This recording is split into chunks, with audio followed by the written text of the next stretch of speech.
Graça e paz a todos.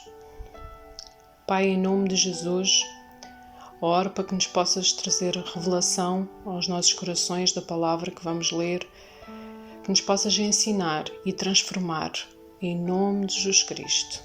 Amém. Vamos ler agora o Evangelho de Marcos, capítulo 8. Naqueles dias, outra grande multidão se reuniu e mais uma vez o povo ficou sem comida. Jesus chamou os discípulos e disse: Tenho compaixão dessa gente.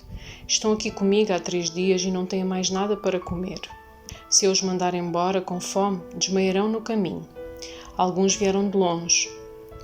Os discípulos disseram: Como conseguiremos comida suficiente neste lugar deserto para alimentá-los?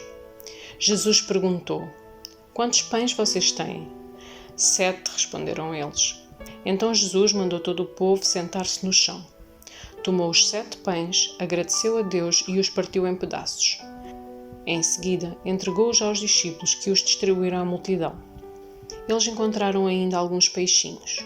Jesus também os abençoou e mandou que os discípulos os distribuíssem. Todos comeram à vontade. Depois os discípulos recolheram 7 cestos grandes com as sobras. Naquele dia, havia cerca de 4.000 homens na multidão. Após comerem, Jesus os mandou para casa. Em seguida, entrou com os seus discípulos num barco e atravessou para a região de Dalmanuta.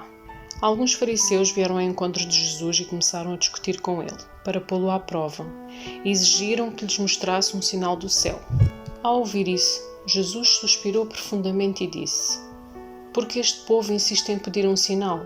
Eu lhes digo a verdade, não darei sinal algum aos homens desta geração. Então ele os deixou, entrou de volta no barco e atravessou para o outro lado do mar. Os discípulos, porém, se esqueceram de levar comida. Tinham no barco apenas um pão. Enquanto atravessavam o mar, Jesus os advertiu: Fiquem atentos, tenham cuidado com o fermento dos fariseus e de Herodes. Os discípulos começaram a discutir entre si porque não tinham trazido pão. Ao saber do que estavam falando, Jesus disse: Por que discutem sobre a falta de pão? Ainda não sabem ou não entenderam? Seu coração está tão endurecido que não compreendem? Vocês têm olhos, mas não veem? Têm ouvidos, mas não ouvem? Não se lembram de nada? Quando repartiu os 5 pães entre os 5.000, quantos cestos cheios de sobras vocês recolheram? 12, responderam eles. E quando repartiu os 7 pães entre os 4.000, quantos cestos grandes cheios de sobras vocês recolheram? 7, responderam. E vocês ainda não entendem? Perguntou. Quando chegaram a Betsaida, algumas pessoas trouxeram um cego a Jesus e lhe pediram que o tocasse. Ele tomou o cego pela mão e o levou para fora do povoado. Em seguida, cuspiu nos olhos do homem, pôs as mãos sobre ele e perguntou: Vê alguma coisa? Recuperando aos poucos a vista, o homem respondeu: Vejo pessoas, mas não enxergo claramente, parecem árvores andando. Jesus pôs as mãos sobre os olhos do homem mais uma vez e sua visão foi completamente restaurada. Ele passou a ver tudo com nitidez.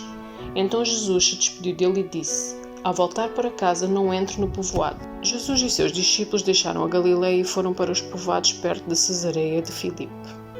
Enquanto caminhavam, Jesus lhes perguntou: Quem estas pessoas dizem que eu sou?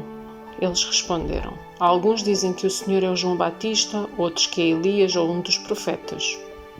E vocês? Perguntou ele. Quem vocês dizem que eu sou? Pedro respondeu: O Senhor é o Cristo. Mas Jesus os advertiu que não falassem a ninguém a seu respeito. Então Jesus começou-lhes a ensinar que era necessário que o Filho do Homem sofresse muitas coisas e fosse rejeitado pelos líderes do povo, pelos principais sacerdotes e pelos mestres da lei. Seria morto, mas 3 dias depois ressuscitaria. Enquanto falava abertamente sobre isso com os discípulos, Pedro o chamou de lado e o repreendeu por dizer tais coisas. Jesus se virou, olhou para os seus discípulos e repreendeu Pedro. Afaste-se de mim, Satanás, disse ele. Você considera as coisas apenas do ponto de vista humano e não da perspectiva de Deus. Depois chamou a multidão e os discípulos e disse: Se alguém quer ser meu seguidor, negue-se a si mesmo, tome a sua cruz e siga-me. Se tentar se apegar à sua vida, a perderá. Mas se abrir mão de sua vida por minha causa e por causa das boas novas, a salvará. Que vantagem há em ganhar o mundo inteiro, mas perder a vida? E o que daria o homem em troca de sua vida? Se alguém se envergonhar de mim e de minha mensagem nesta época de adultério e pecado, o Filho do Homem se envergonhará dele quando vier na glória de seu Pai com os santos anjos. Amém. Em nome de Jesus, obrigada, Pai, pela tua palavra. Graça e paz a todos.